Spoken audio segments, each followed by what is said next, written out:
The views, comments, and opinions of the following program do not necessarily reflect those of Morris Media Studios, MorrisMediaLive.com, or its affiliates. Listener discretion is advised.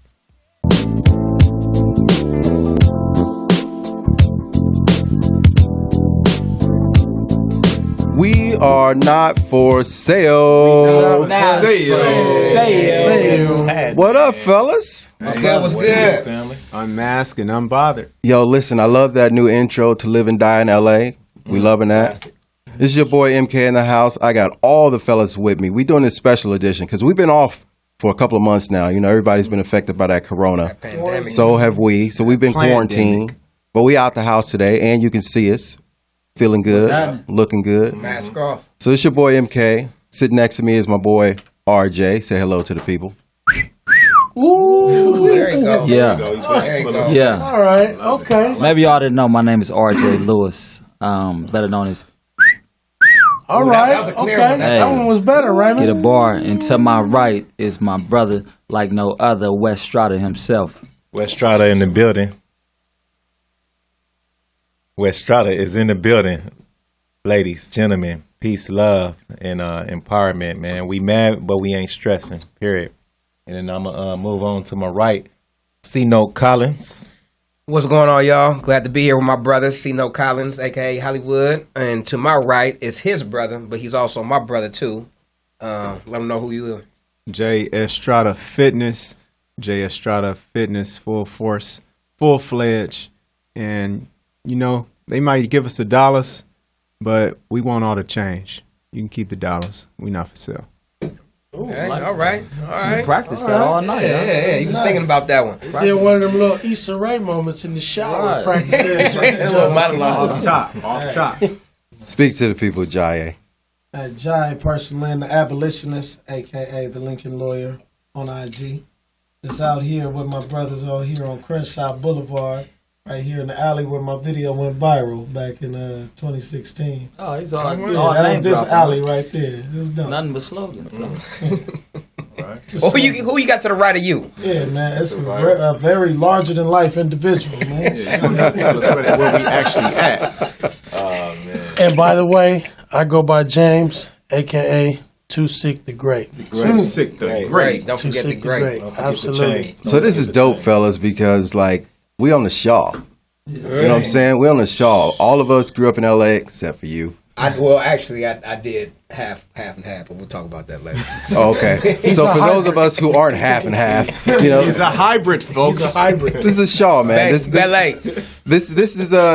This is the spot. You know, we're in a new studio. We're coming to you on Facebook Live. You know what I'm saying? All black business. Shout out to the POTUS. What's happening? Shout out to the Morris POTUS. Media. So your head check this up. out, fellas. Let's get right into it. We're doing this special show because there's a lot going on.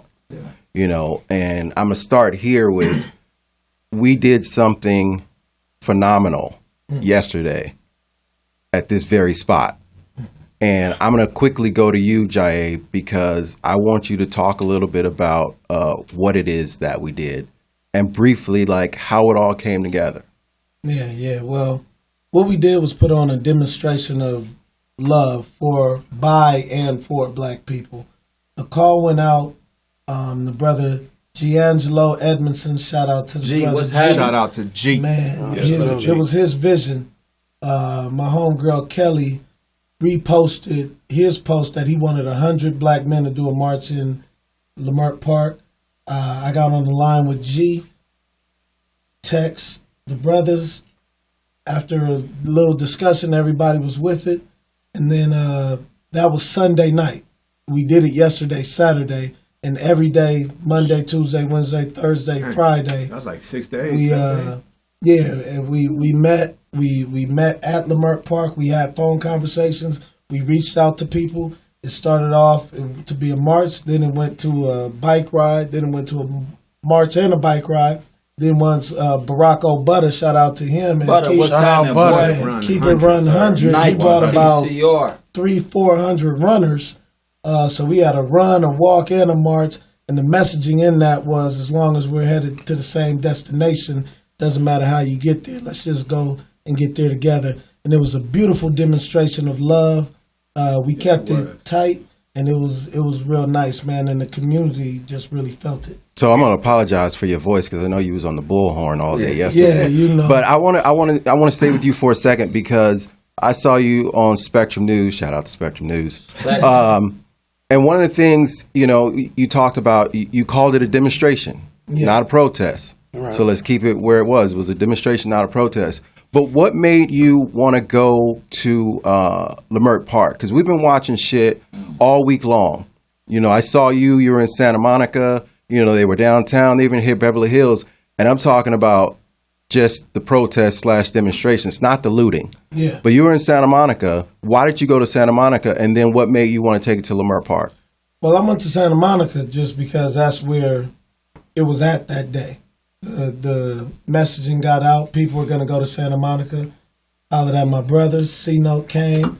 And we went out there just to participate, just to lend our voice, meet with people. And it was nice to see it taken to Santa Monica because in 92, it was all over here. We get it. We understand the issue. We wanted to make them see the issue. And that's why when to the other part of the question, why come back to Leimert?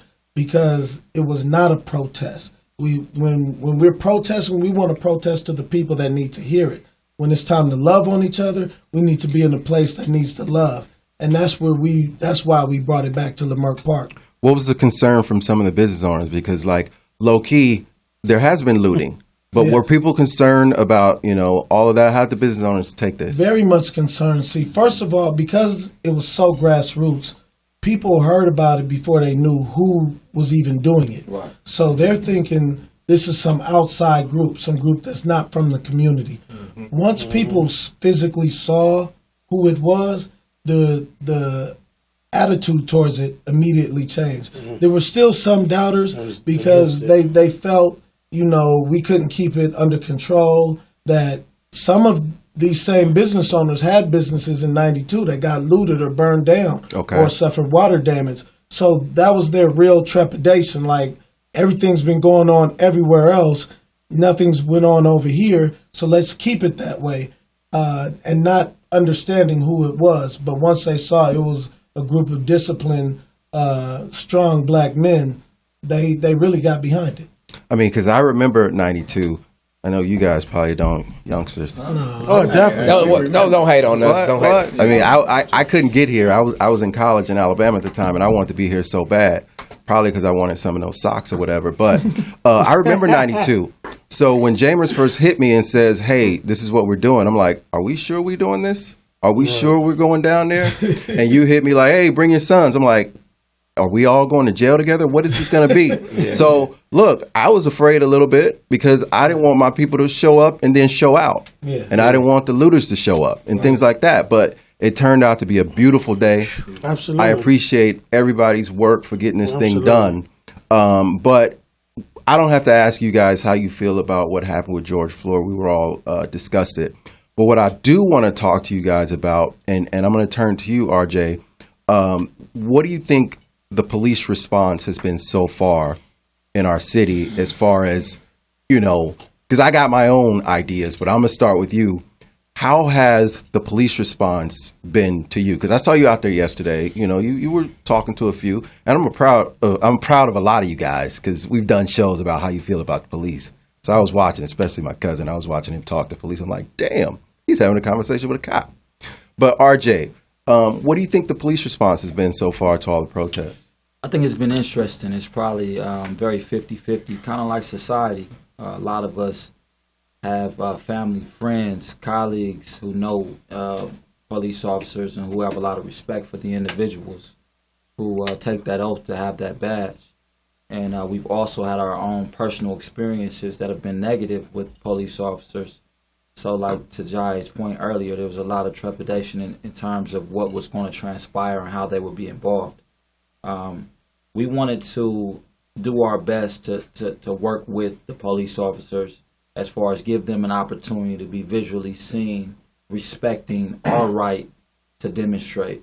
And what I mean by that is we actually contacted a lot of black police officers who showed up, but that wasn't enough. We got the Metropolitan Police Chief to also come, and even though he's not black, LAPD. LAPD. You know, one thing that we wanted people to understand is that we don't have any fear of the police officers, and they shouldn't have any fear of us. Right. We are capable of carrying a gun just like they are, and we demonstrated that. And we Legally. Legally, we Legally. made that very clear that there's no difference between us as men, Right. or even the young ladies that came out and represented the police department. We wanted to make sure that it was respect and love there. So I think it's 50-50. Some are very accepting of it. Some are pushing back, but most are just trying to do their job, which is the true injustice of what's going on. We need to change. It's the policies that allow these officers to attack us the way that they do. Sino, I'm gonna go to you, man, because I want to know your reflections. I mean, you come from the Bay Area, home of the Panthers.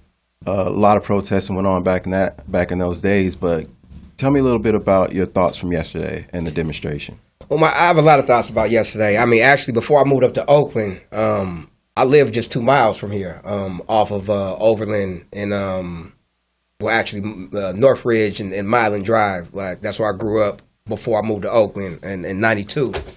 And View Park area. And so so it was kind of like, wow, like me being here with my brothers in Leimert Park, being here, because I've been here with my mom.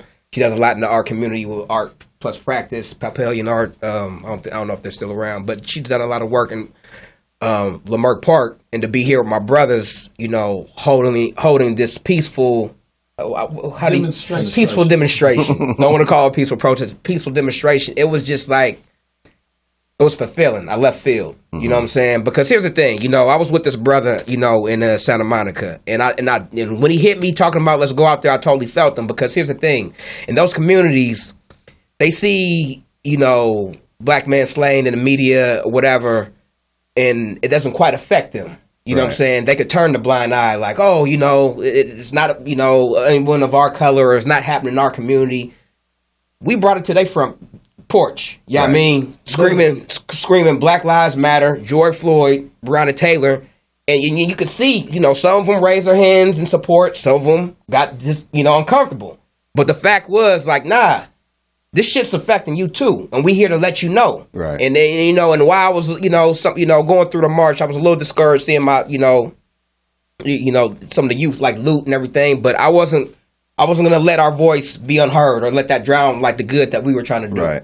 And but back to just coming here and being here in Leimert, because I participated in marches and protests in Hollywood and other places, and people would join, and and it's beautiful to see the support. But you also ask a question like, is it genuine? You know what I'm saying? Do they really understand why we doing this? Do they understand like how we feel? Are they just doing this because they just for clout and they just bored because it's the pandemic and ain't got that shit else to do? But like when I was doing it with my brothers, it just felt real. Oh, we made them feel it. It felt real. It felt authentic. We made them feel it.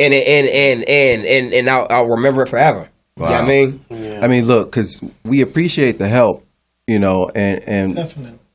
Jason, what I want to know from you is, when we see other races coming out to be involved, how do we feel about that? Do we want the support? Do we need the help? Give me your thoughts on, because I saw a lot of others out there, and I'm glad they came down to Leimert. And Let you're me- almost let me white, just- Jason, let me- so you would know. Let me just say this. You would know better.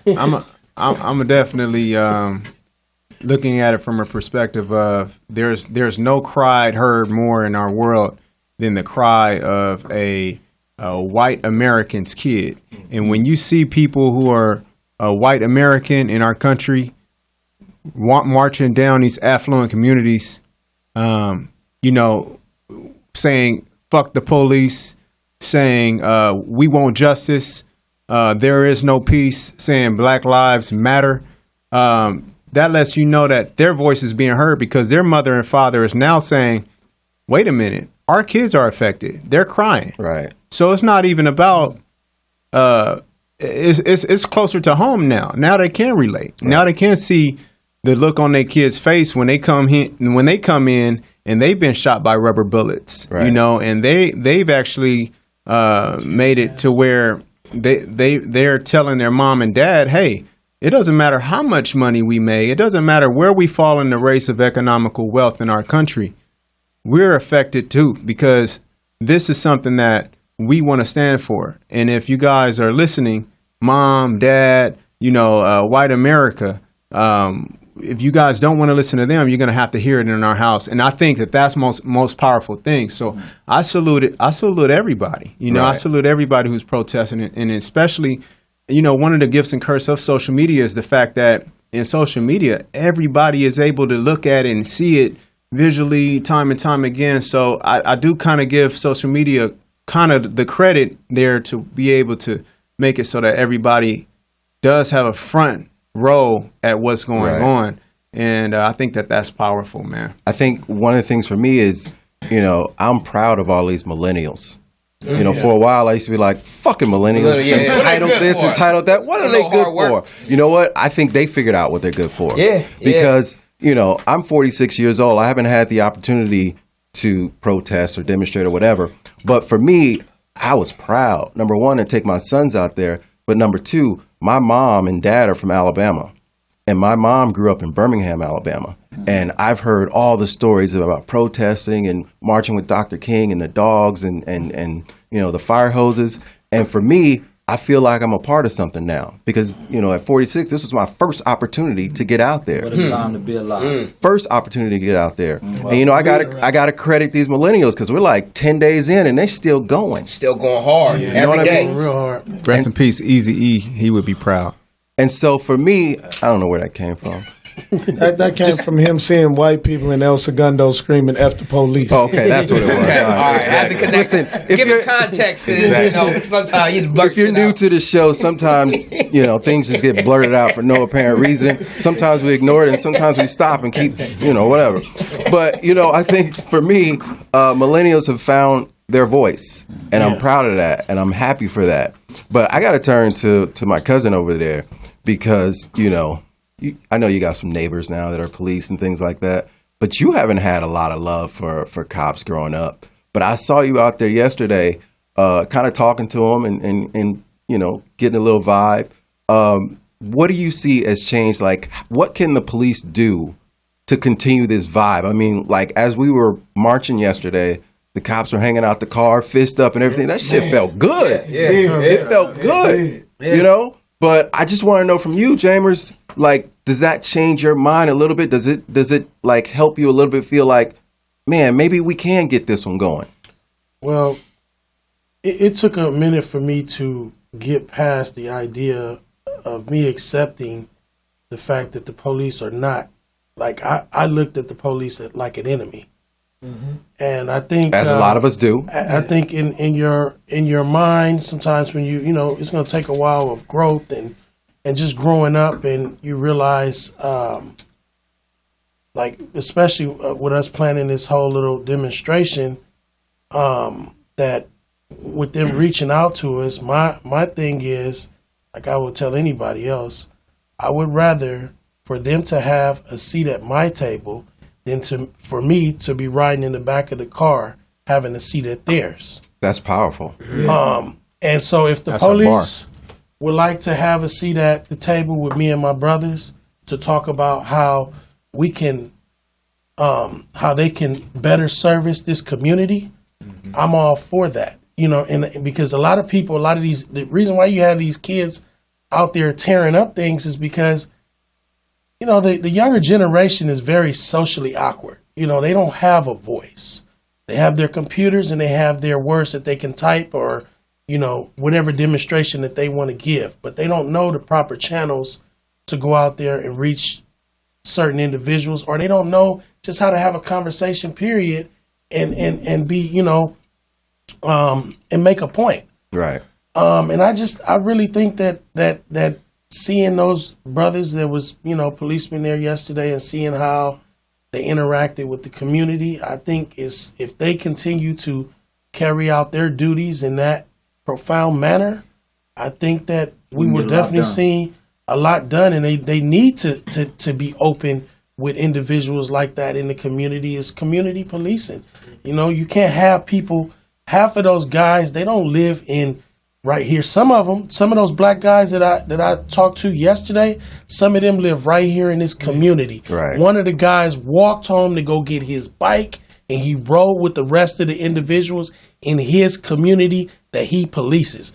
Not like the rest of them that live all the way out in Simi Valley and places in Copvilles or wherever the case where they do is because when they get a gun and they get a badge, majority of them, they want to be introduced to this community associated with that fucking gun and that badge. They don't want to come in. They're not coming and patronize. They're not coming and shopping in the community. They're not coming buying food or nothing in this community or anything like that until they get the gun and the badge in the car.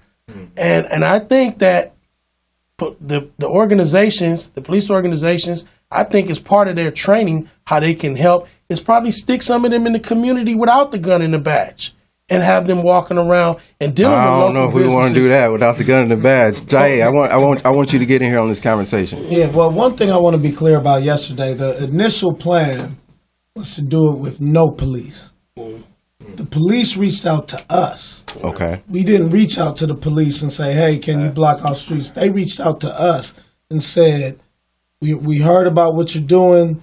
We want to be involved. Can we come? Type. And so it was on our terms. That's when James talked about them coming to our table. That was real. They came to our table. They came on our terms. We discussed. And because the initial text and messaging that went out, no police and this was for black people. We want to be clear on that. Mm-hmm. Even though there were others out there and we appreciate them, it was for black people. So I just want to make that point clear that we set out to do this 100% independent, but the police came, and that is what police should do, right? Like if the community has decided for the last 30 years they want to cruise Crenshaw on Sunday, it shouldn't be let's control and block off Crenshaw. It should be how can we make sure everybody's safe on Crenshaw? And that's the approach they took yesterday. And I also want to point out, not only did the chief of police show up, all three black city councilmen, Karin Price from CD9, Herb Wesson from CD10, and Marquise Harris Dawson from CD8, all showed up without a platform.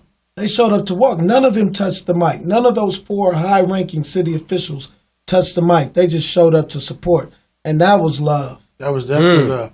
And on another note, what I like to also mention is that we call it a demonstration, but what I like to display is that we figured out how to do this within less than what was it, 5 days?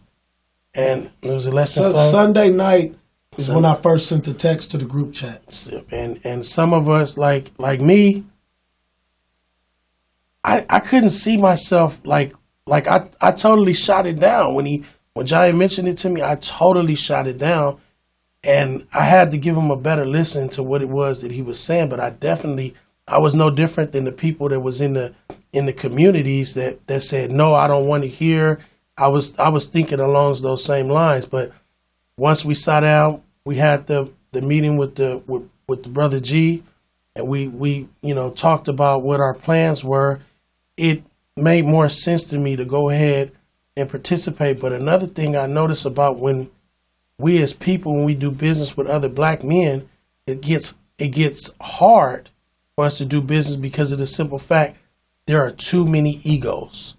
And I think as my brothers, we came together, we put our egos to the side because we weren't the only organization that was working with doing this.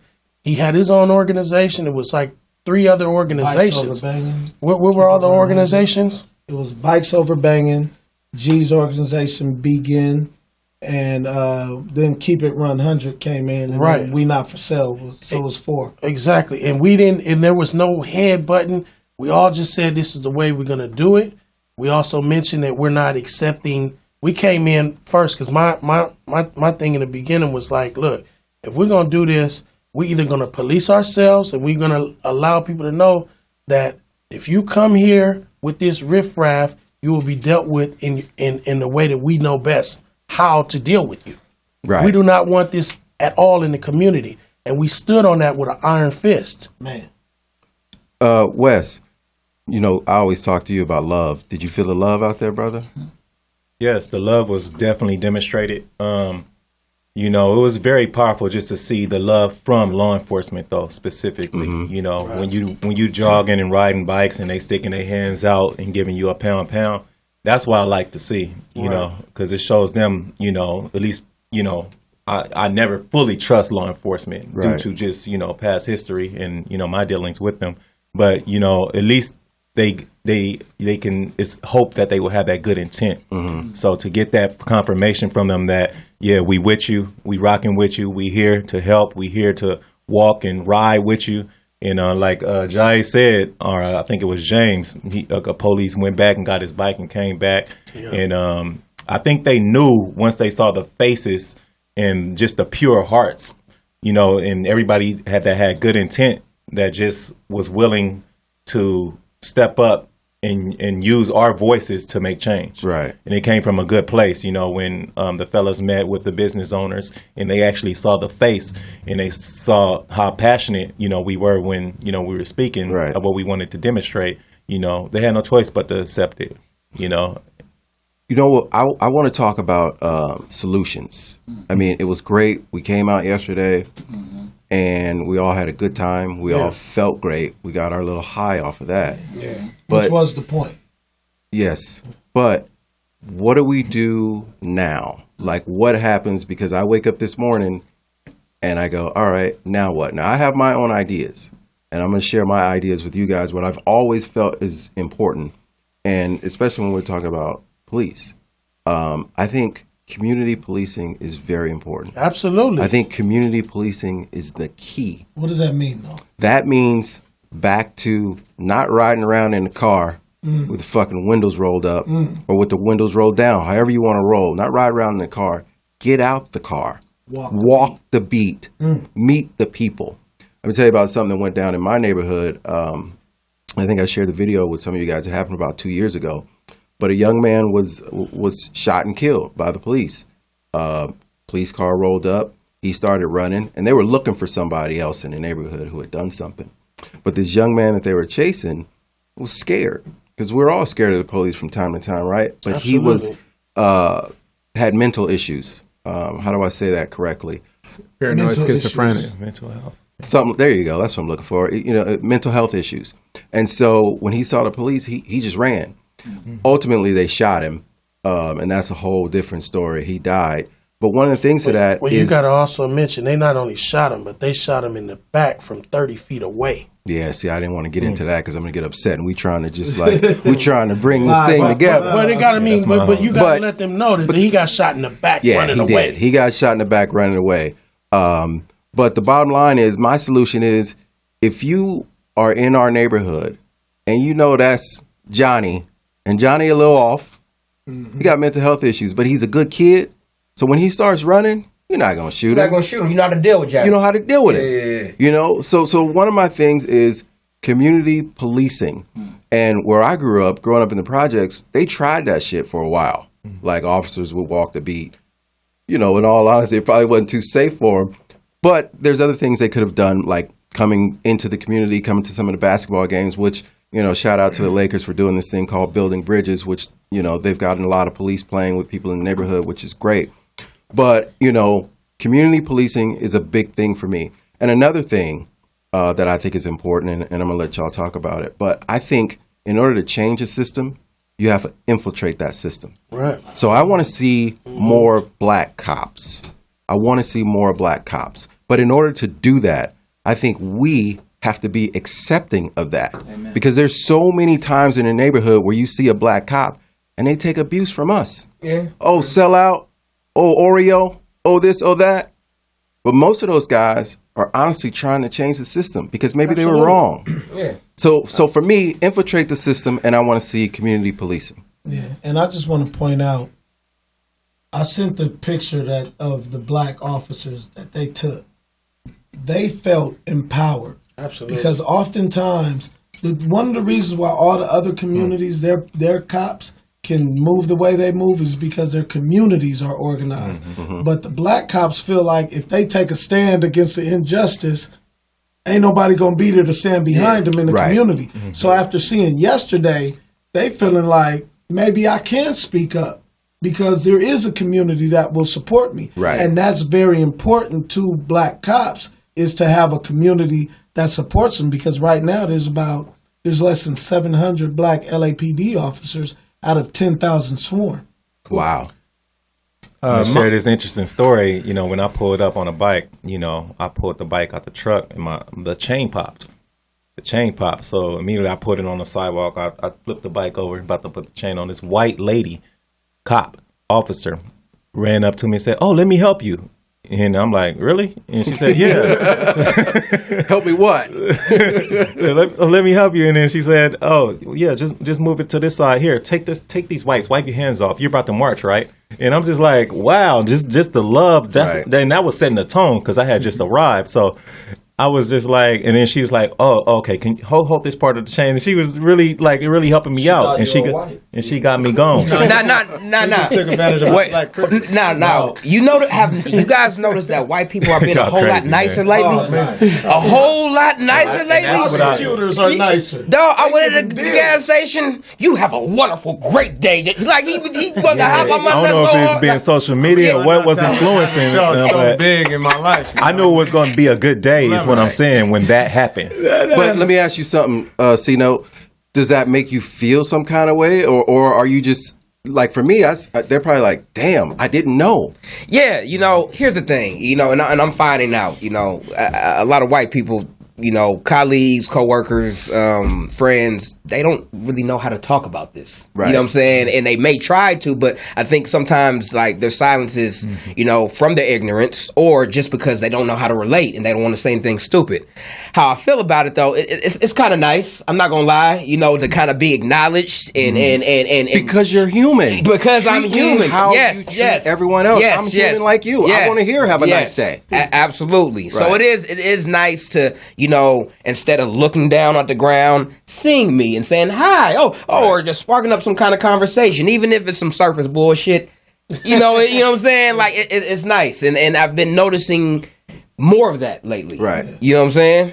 I think a lot of that has to do with, and I'm gonna be honest. I mean, like, we all saw the George Floyd video, and a lot of people were disgusted by it. sure. When you say 8 minutes and 46 seconds, and don't quote me on this, but let's just say like 250 of that, he was unconscious. Yet my man still was just like there. Yeah. He was already That gone. fucked a lot of people up. Yes. Somebody mentioned in one of the comments of, because we did that, the 8 minutes and 46 40 seconds of keeping our 46 hands up yesterday. Arms up. silence and keeping our hands up. I cheated. And I'm not gonna lie. you'll be surprised how many other James people. read those comments. Of course I did. You'll be surprised how many other people couldn't do it, and I was one of them. But I'm just saying, that goes to show you that for that officer to hold that much force on somebody on a man's neck. that long, and we couldn't even hold our arms up like this, Right. Yeah. for 8 Wow. minutes. Like, Right. you know what I'm And saying? I will say that, just yesterday being out there with my family, my kids, my daughter is 3, my son is 6. My wife was out there pregnant. And then being out there again today in the streets of Compton, and my daughter, and my son, and they both were standing up proud and saying, Dad, we don't want to stop walking because that 8 minutes and 46 seconds is way harder to deal with than this walk. Even if we have to walk a couple miles just so we can get to the meeting point. I say all that to say the solution starts with our family. Absolutely. And when we can actually educate our family, then we feel safe about them knowing that they can change policy. Because if we don't educate our family and they go and join the police department and you never educated them on the policy that the police is standing for, then you have failed them as a parent. So every person joining a police force is basically joining to uphold a policy, and if they don't know the history behind that, they shouldn't be there. That's my passion when I say fuck the police. It's more so fuck the policy behind it, because that's what needs to change. And they're there to uphold the policy. But if they don't have any education on what that policy was founded under, then, I mean, we at a lost cause. Yeah, I'm a piggyback on Jay. I truly believe that there's some actionable items that start, on the outside, but most of them start, on the inside. We did have everybody hold their fist up for 8 minutes and 46 seconds. I personally did. You did. We blame That was you. your bright idea. Yeah, and Westrada did today, too, in Compton, too. That's Shout good. out. Yeah, That's inspired good. by my brother Ray, and it was very powerful in what, like I told you guys in the text, the pain we felt in, that willingness to, say I'm tired.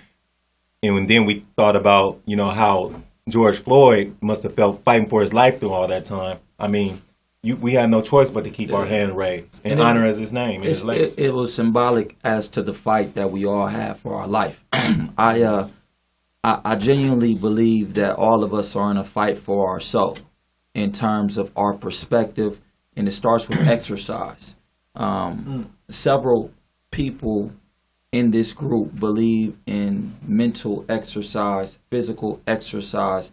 I personally believe that spiritual exercise is the utmost important aspect of one's life. And I believe that his fight for his life symbolically was about the things that he did prior to laying on that ground. And my goal for everybody in terms of our demonstration was very simple. Don't let the fight for your life to just be black. Let me remind you guys that the fabric of us is not being black.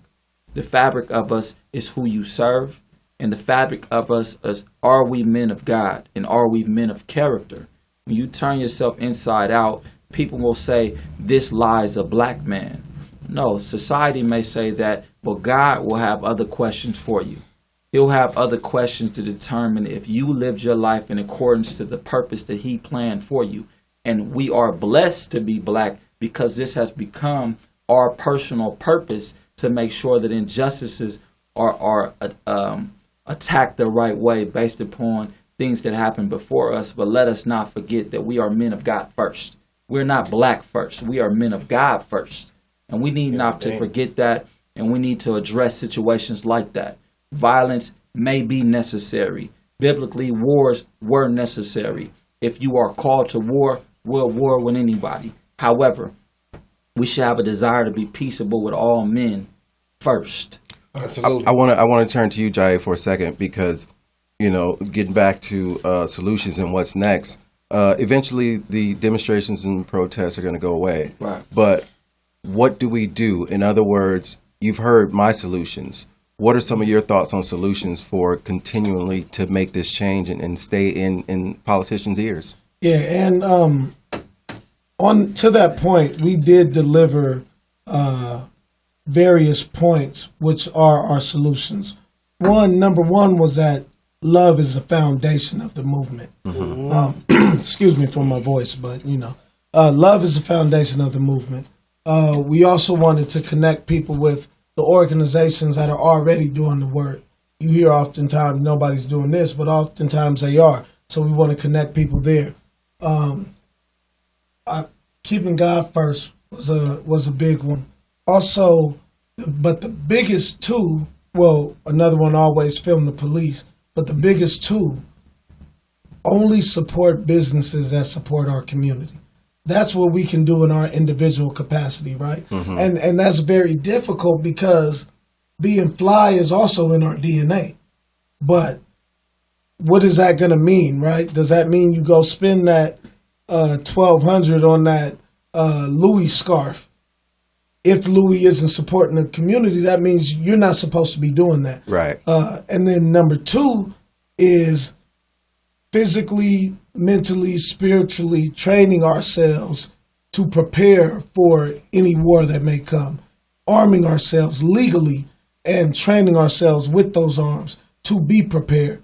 These are the things, and the reason why we laid out these particular solutions is because you don't have to join anything to do these. These are things we can all do in our individual capacity. And if we get those, and the black business part is, we have 1.2 trillion in spending power as a black community, but only spend 2% of that with black business. So if we get that to 10%, we're talking about $80 billion more dollars a year flowing through the black community. And that's our own reparations. And that's ultimately what we need, because until we can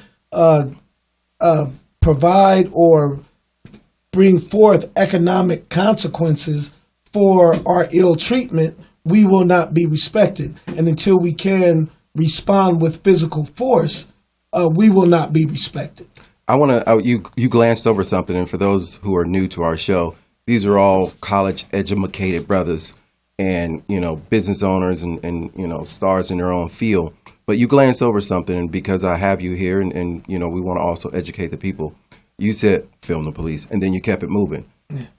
Legally, as a lawyer, can we do that? What is our responsibility? Because cops are always like, back up, turn that off. Yeah. Can we film the police? Or they say, don't, you know, let me see your hands. And if you or you saw the one where they snatched the phone in San Jose and he got slept. I mean, what are our rights to film them?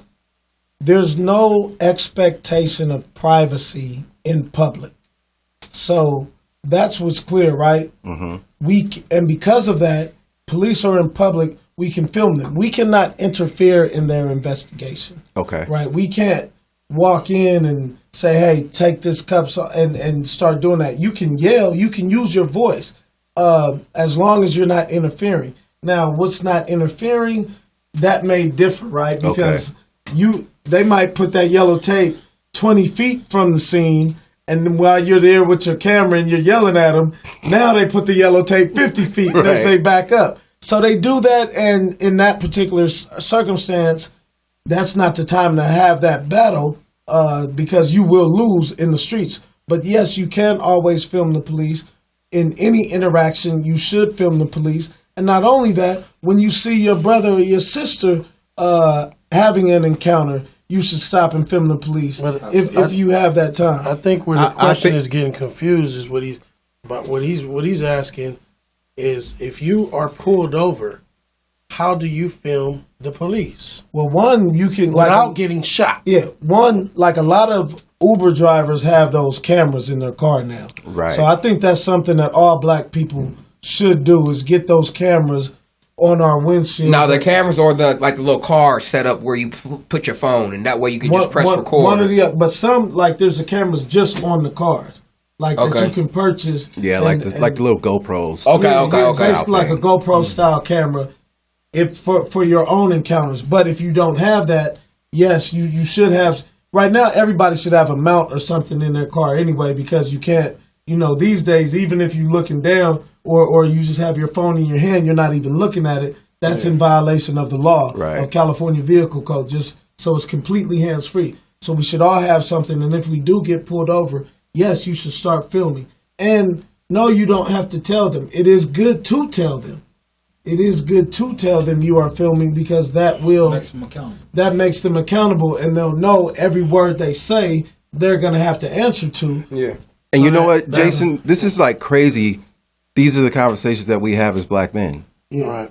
You know what I'm saying? Yeah. Like, who else has a conversation about getting pulled over, how to protect themselves? Yeah, because I think it's so gray. And I just got harassed by the police about 2 weeks ago. And one of the situations that occurred, the actual situation that occurred happened to do with them feeling like there was a challenge there that they wanted to take to the next level, man. And so being that you do have, 3 educated brothers that's outside of their house talking, and the police is looking for someone to, some feathers to ruffle.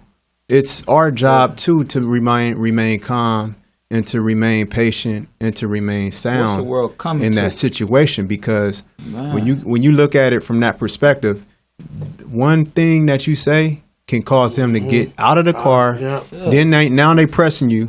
Now you a victim of a circumstance. When you in front of your house doing the right thing. We talk about it quite often. When the light skinned niggas get harassed, you know it's a problem. It's a problem.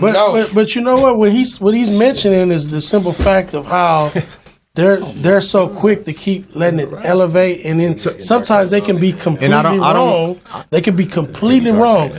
My take is with the police sometimes is it doesn't take nothing to just say, I made a mistake. I'm sorry. And also, too, we got to keep in mind that we have one of the biggest troll presidents ever, and he intentionally does things to try to offset you and try to get you out of your character.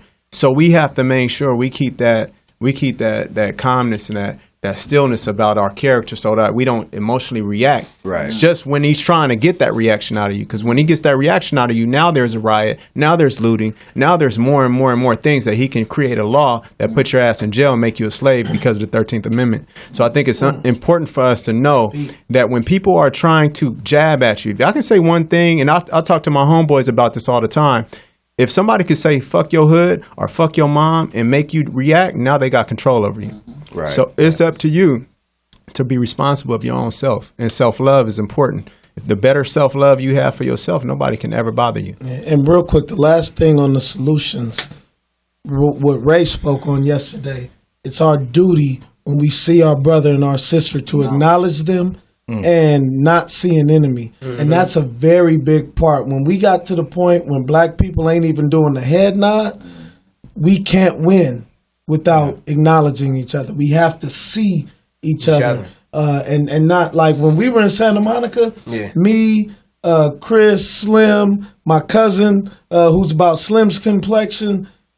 Shout out to Slim. Women were walking down the street with signs that said Black Lives Matter, but going into the street as we walk past, as to not have to come in and counter us. The old clutch my purse. Well, here's the thing. You know, there is social distancing, so a lot of some people are COVID-19 are doing that. Yeah. Stop it. But to the point though. To the brother's point though. His household. To the brother's point, it was a lot. You know, holding these signs and everything. Black Lives Matter, Justice for George, everything. But shit, when they passed us, they was looking straight at the concrete or everywhere, Even but when we at our spoke to black them. asses. You know what I mean? Right. And it's just like, wait, hold on. I thought Black Lives Matter and everything. And I'ma tell you what. one last thing. We gonna hold you accountable. We you know what I mean? We got the pictures and everything. We seen y'all cheering and everything. We gonna hold a lot of you accountable to see how much Black lives really matter. Can you spell Yamin? Yamin. Yamin. Y-A-A. Depending on your H-M-E-E-N. Yeah, I mean? We here. No, that's it, man. Ray, let me turn to you, man. I know you want to get something in, Ray. No, let me turn to I you. was just thinking, when people get to getting scared of Jae, he's a little dynamite little guy, but he's nothing to be afraid of. And if they're clutching their purse for Jae, when they see a big grizzly bear like Jameis with the 2 Jesus pieces in the Rolex, well, they wonder how did he get that In the pinky ring. Don't forget about Don't the forget pinky ring. the pinky ring. And the I just, I want to be clear. That we have a lot of fun on this show.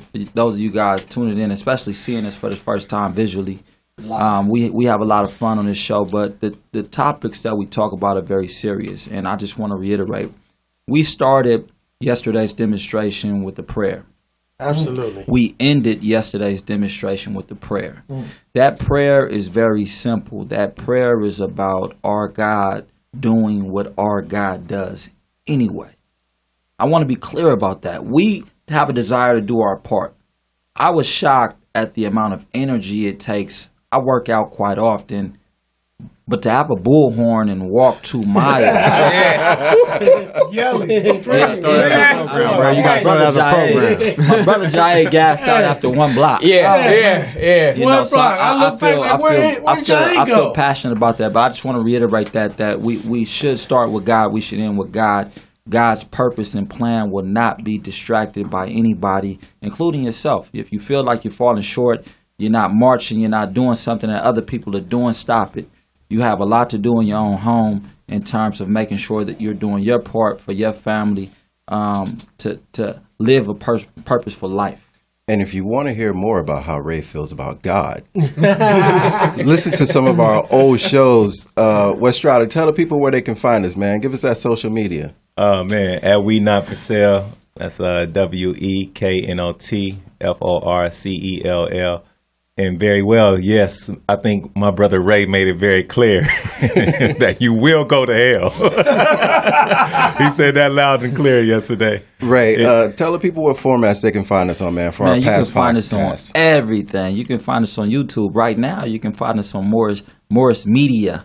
But you can also find us on Instagram. You can find us on Facebook.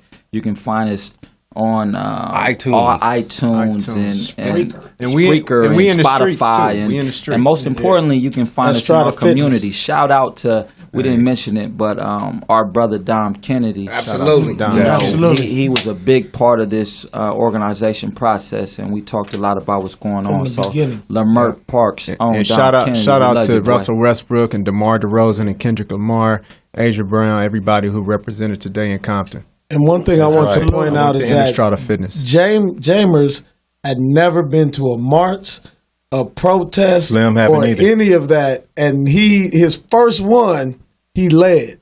And now he's a full-fledged actor. Yeah, I turned around, I saw him with the And bullhorn. he's I was about like, I saw 30 James pounds with light. the bullhorn. I'm like, oh man, that's a beautiful day. listen, fellas, I'm glad, it's been a few months. We got back together. We got to keep this going. But definitely, man, we got to keep this up. Not just this podcast. We have to keep up what we're doing. We have to stay in these streets. We have to keep the pressure going until we see results. Absolutely. We got to make sure James keep burning these calories out here with these peaceful man, it's looking good. demonstration walks. Yeah. Listen, I burned and- a lot yesterday. And definitely make sure you keep loving it, because love is an action. Period.